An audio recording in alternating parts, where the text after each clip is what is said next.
When we understand that the Tower of Babel was to represent a sacred mountain with a heaven at the top, new light is shed on Genesis 11:4, which, to remind you, reads, "Come, let us build ourselves a city with a tower that reaches to the heavens, so that we may make a name for ourselves and not be scattered over the face of the whole earth."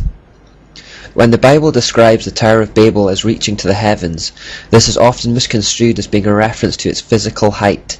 Some translations don't help the confusion by replacing the word heavens with sky.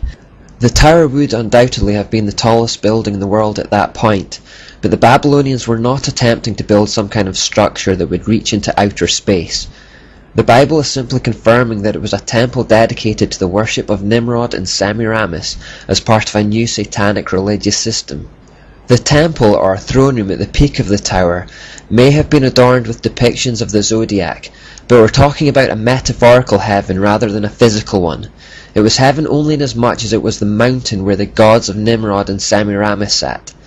Many lesser ziggurats were built in the area and were given names like Temple of the Foundation of Heaven and Earth, or Temple which links heaven and earth, or Temple of the Stairway to Pure Heaven.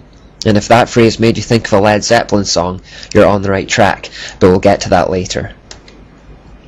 The Tower of Babel is also the origin of a symbol that almost everyone will be familiar with, particularly in the United States. This is called the all-seeing eye, and it stems from the idea in Babylon that King Nimrod, from his lofty vantage point in heaven, was keeping a watchful eye over everyone. This would strike a mixture of awe and terror into the citizens. There are a number of variations of this symbol. Sometimes we only get the eye within the triangle, other times we see it atop a pyramid structure, and occasionally we just get the eye itself, but it all comes from the same source. But again, we must remember the Prince of Tyre, King of Tyre passage from Ezekiel. Satan intended to create a prince in the form of Nimrod through whom he could work out his plans from behind the scenes. The false religious system that Nimrod and Semiramis would establish to direct worship to themselves would by proxy direct worship to Satan as the hidden hand behind it all. Nimrod was a prince of Tyre, a type of Antichrist, who was a mere puppet for the king of Tyre. Therefore, when you see the all-seeing eye, you are not looking at the eye of Nimrod, but the eye of Lucifer or Satan himself. In everything we look at in the series, we have to remember to keep looking beyond the prince to see the king. Satan uses many vehicles, people, organizations and structures to carry out his plans, but we shouldn't lose sight of the one who is behind them all. If we analyze Genesis 11 still further, we can discover more about the tower. Again it says, "Come, let us build ourselves a city with a tower that reaches to the heavens, so that we may make a name for ourselves and not be scattered over the face of the whole earth." The first word they say to each other is "come," and this establishes a unity between them.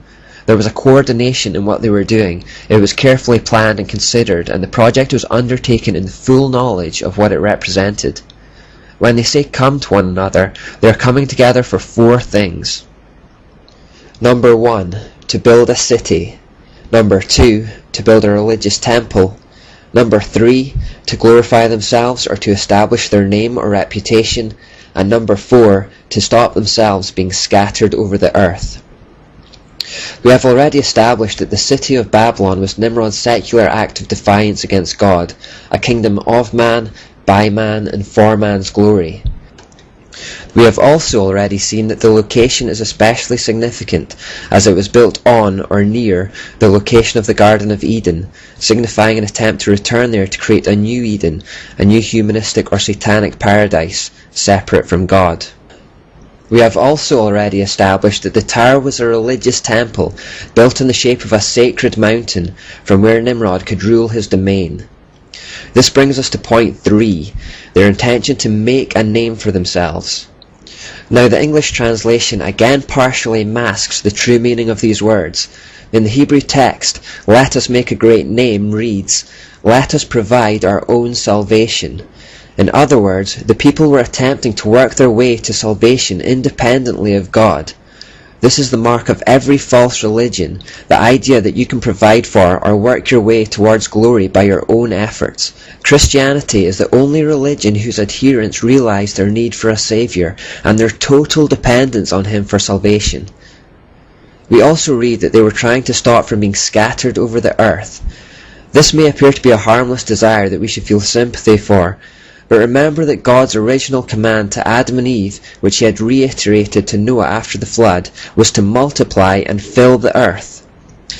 I believe God at least partly gave this command because spreading and diversifying would militate against what Satan was trying to achieve, unity under a false religious system.